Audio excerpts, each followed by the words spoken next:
Bienvenue sur Invest Academy. J'espère que vous allez bien. Ici, on ne parle pas de spéculation, mais bien d'investissement en bourse à long terme avec les facteurs qualité, valeur et small cap. Est-ce que OB représente aujourd'hui une opportunité d'investissement? OB, c'est une entreprise de services numériques de qualité et elle présente des résultats annuels avec des objectifs qui sont remplis. On va regarder tout ça et on va essayer de savoir si OB représente aujourd'hui une opportunité d'investissement. On nous dit que les objectifs sont pleinement réalisés. On a une marge opérationnelle d'activité à 10,4%, un résultat net part de groupe de 35,6 millions d'euros et une trésorerie nette de 83,4 millions d'euros. Qu'est-ce qu'on nous dit? On nous dit l'année 2022 a été remarquable à tous les égards. Tous les objectifs de croissance, de rentabilité, de recrutement et de génération de trésorerie ont été pleinement réalisés. Marge opérationnelle d'activité à 10,4%, dans le haut de la fourchette des prévisions. Voilà, malgré l'impact calendaire défavorable de 2 jours au cours du second semestre, la marge opérationnelle d'activité de 10,4% se situe en haut de la fourchette communiquée lors de la publication du chiffre d'affaires annuel. Donc, ce que j'aime surtout dans ces entreprises de services numériques françaises, et surtout dans les small et mid-cap, c'est que c'est des sociétés bien gérées, de qualité, et surtout l'actionnariat est familial. C'est-à-dire que c'est des sociétés familiales et le management est plutôt conservateur sur ses prévisions, et donc on a souvent de bonnes surprises. Donc on nous dit que la rentabilité opérationnelle en France s'établit à 9,6% et à l'international 12,2%, à comparer respectivement à 9,6% et 11,6% en 2021. On a un résultat opérationnel qui ressort en hausse de 5,8% et franchit un nouveau cap. On nous dit que la marge opérationnelle se situe à 9,8%, figurant parmi les meilleurs du secteur. Ensuite, on a un nouveau record du résultat net à 35,6 millions d'euros qui représente 6,9% du chiffre d'affaires. Les impôts ont un peu augmenté à 13,8 millions d'euros avec un taux effectif d'impôt de 28% contre 27% en 2021. On a une grosse génération de cash flow, de free cash flow. La situation financière s'est renforcée au cours de l'exercice 2022 grâce à une très bonne génération de trésorerie liée à l'activité de 33,9 millions d'euros, ce qui constitue une belle performance dans le contexte de forte croissance du chiffre d'affaires. La trésorerie nette passe ainsi de 74,8 millions d'euros au 31 décembre 2021 à 83,4 millions d'euros, après la distribution de 16,7 millions d'euros de dividendes aux actionnaires.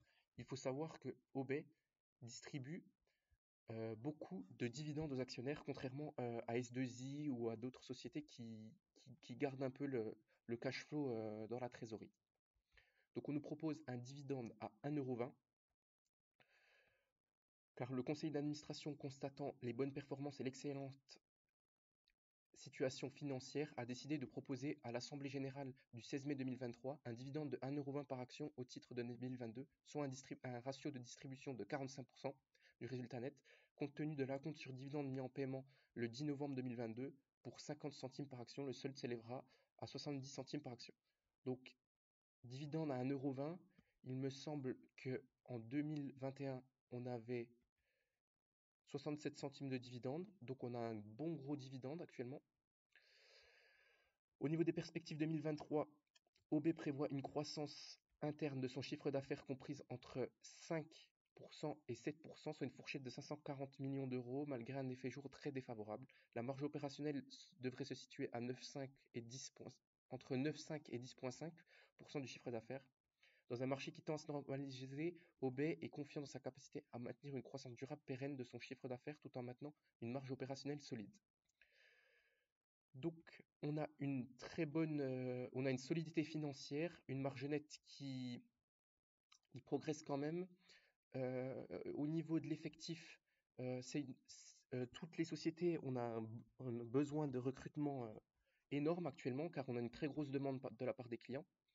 Donc, la marge nette augmente moins vite que le chiffre d'affaires, notamment à cause des recrutements. On voit qu'il y a eu 7% de croissance de l'effectif au cours de l'année 2022, on est à 7819 employés, donc ce qui fait baisser un peu les marges à court terme, mais on a quand même une solidité financière, la société renforce sa trésorerie nette. Ce que j'aime chez Obey, on va regarder ici tout ça, présentation des résultats semestriels. Ce que j'aime chez Obey, c'est que je n'aime pas les banques, mais qu'elle réalise la plupart de son chiffre d'affaires dans les banques, dans le secteur bancaire et des assurances. Donc là, je vous ai mis, ça c'est le résultat du premier semestre 2021. J'aime bien regarder le rapport financier annuel. Donc lisez vos rapports financiers pour creuser un peu la société. Voilà. Ce que j'aime, c'est qu'on a pas mal de bancaires, donc Banque de France, que ce soit des sociétés cotées en bourse, donc des sociétés privées, ou des sociétés publiques, donc enfin des publics comme la Banque de France, le Parlement européen, etc. Ce que j'aime bien aussi, c'est qu'on a des concurrents qui sont clients. Donc, comme Accenture, je ne sais pas si vous connaissez la plus grosse société ESN au monde, c'est une société américaine. Au niveau de la diversification, la société est présente en Espagne, en Italie, en France, au Benelux et au Royaume-Uni. Qu'est-ce qu'on peut dire ici? Voilà, c'est que je n'aime pas le secteur de la banque, mais qu'on s'expose indirectement grâce à ces ESN à la banque, donc qui représente 38% du chiffre d'affaires, l'assurance 21%, donc on a un gros reliquat, ça fait 50% banque et assurance du chiffre d'affaires 2021. Ensuite, télécom, énergie, secteur public, transport, retail, santé. Qu'est-ce qu'on peut dire d'autre? Ici, donc c'est une ESN, voilà, on a tous les top clients top 40 des clients d'Obey, donc beaucoup de banques, d'assurances et d'institutionnels. Donc je pense qu'on va passer directement à l'évaluation euh, de la société. J'aime bien ce petit papier, j'aime bien regarder un peu ce que dit le secteur et comment va croître le secteur. Bilan 2022 et perspective 2023 du secteur numérique. Donc là, on parle précisément de la France ici. Plus 7,5% de croissance attendue en 2022 et des perspectives prometteuses pour un secteur à la recherche de talents. Numeum, l'organisation professionnelle de l'écosystème numérique en France, dévoilera les résultats de sa seconde conférence semestrielle de l'année, alors qu'en juillet dernier, la croissance du secteur numérique pour l'année en cours était annoncée à 7,4%. Les estimations sont légèrement revues à la hausse. Ce sont désormais plus 7,5% de croissance attendue en 2022 et encore 5,9% de croissance en 2023. Donc ça, j'aime bien l'enregistrer également. Des perspectives qui confirment la dynamique positive du secteur. Donc on a une méga tendance, c'est la numérisation dans le secteur des ESN et des sociétés d'ingénierie et de conseil en technologie. Donc au niveau des ESN, on a un pure player, par exemple Obey. Et au niveau des sociétés d'ingénierie et de conseil en technologie, on a plutôt Alten et S2I. S2I, c'est ma petite favorite du secteur, je ne vais pas vous le cacher. Elle est sous-évaluée par rapport aux autres sociétés du secteur. Voilà, on nous dit dans un contexte économique et géopolitique instable, le secteur du numérique résiste en 2022. Pour l'ensemble du secteur, nous-mêmes réévalue sa prévision de croissance initiale à plus 7,5% pour l'année 2022. Donc pour les éditeurs de logiciels cloud, on a plus 11,3% de croissance. Pour les ESN, on a plus 5,1% de croissance. Et pour les sociétés d'ingénierie et de conseil en technologie, plus 7,4%. On nous dit bien qu'il y a une pénurie de talents, comme je vous dis, les sociétés ont besoin pour faire face à la demande, de recruter beaucoup, mais ils ont du mal à recruter des talents. On a 5 tendances fortes qui continuent à dynamiser grandement le secteur du numérique. Transformation digitale, donc la base actuelle. On a le cloud, avec plus 24,5% de croissance en 2022. On a le big data, plus 21, là on a le marché global international, je pense, parce que ces chiffres sont assez gros, ou en France, je ne sais pas trop. Il faudra que je lise précisément le document. L'IoT, 5G et computing en croissance et la sécurité. Donc on a une belle méga tendance. Ce que j'aime bien voir, c'est le market review de Euroland Corporate. Ils font sur le secteur des ESN. Excusez-moi, hop. que j'aime bien regarder, c'est est-ce que OB est sous-évalué par rapport à ses pairs du secteur en France. Donc, j'aime bien regarder la valeur de l'entreprise sur les bits. Donc, pour 2023, OB, elle est à 10,4. La médiane est à 9,4 et la moyenne est à 11,6. Donc, elle est sous-évaluée par rapport à la moyenne du secteur. Au niveau du price earning, ce secteur se paye cher car il est de qualité et il montre toujours une croissance. Donc au niveau du price earning pour 2023, on est à 16,9 pour Roubaix, contre 16,1 pour la moyenne du secteur et 17,1 en médiane. Donc on est au-dessus de la moyenne mais en dessous de la médiane. Et au niveau de la croissance, on est en dessous de la médiane quand même. Roubaix, elle croît vraiment légèrement. Ensuite, qu'est-ce qu'on peut dire sur Roubaix? Là, je vais vous montrer un peu son rapport. Ça, c'est S2I, pardon. Donc là, on est à 43,30 euros l'action. On a un cours sur bénéfice de 17. On a un rendement du dividende de 2,72%. Et ce que j'aime bien aussi regarder, c'est le retour sur les capitaux employés. Il n'y a pas de dette. C'est comme le return on equity s'il n'y a pas de dette. Donc on est à peu près à 16% pour OB, ce qui est excellent. Là, on peut voir la croissance annuelle du chiffre d'affaires. Donc, malgré la crise du Covid, OB elle est toujours en croissance du chiffre d'affaires annuel. Donc, c'est ce qu'on aime voir. Donc, on va passer directement à l'évaluation.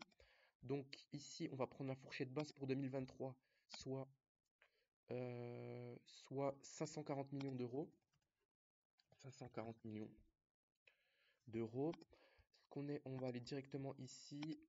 On va regarder la croissance des revenus pour que vous voyez que la société est d'une grande qualité. Même si on a une croissance qui est assez... on n'a pas 20% de croissance tout le temps, mais on a une très très belle croissance. Donc vous voyez, depuis 98, on a des acquisitions et on a une croissance organique. Comme cette année, c'est une croissance organique. On se retrouve...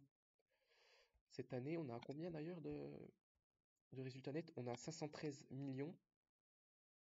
Et ici, bien sûr, Coifin n'a pas mis à jour que les résultats sont sortis hier. Donc 513 millions, croissance des revenus. Donc ici, on a une belle croissance des revenus. Au niveau, on va regarder de ces 10 dernières années.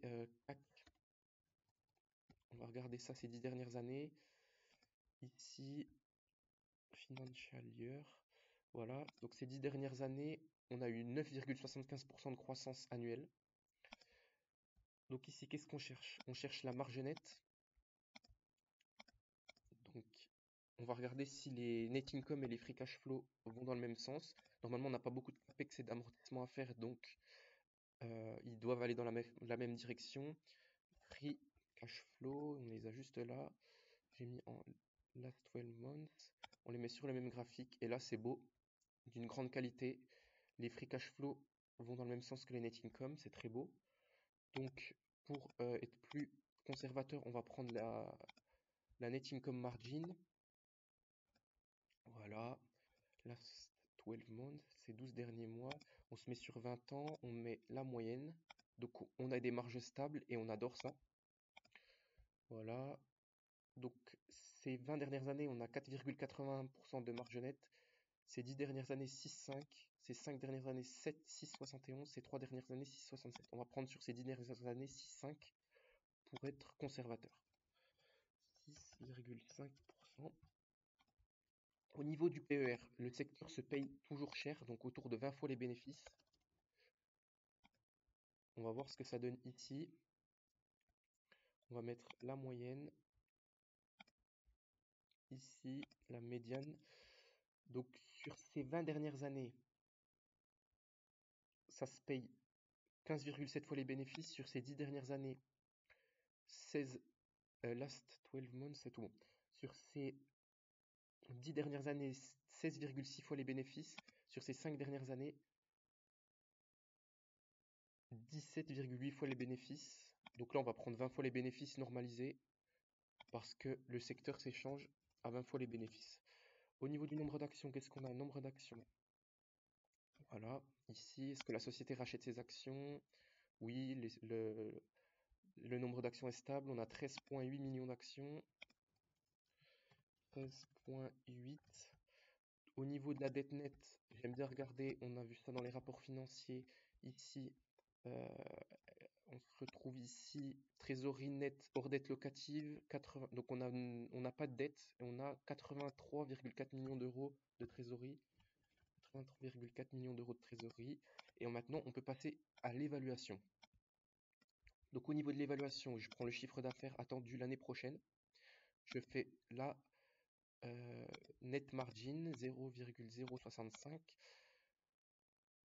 On a 35 millions fois 20 fois les bénéfices.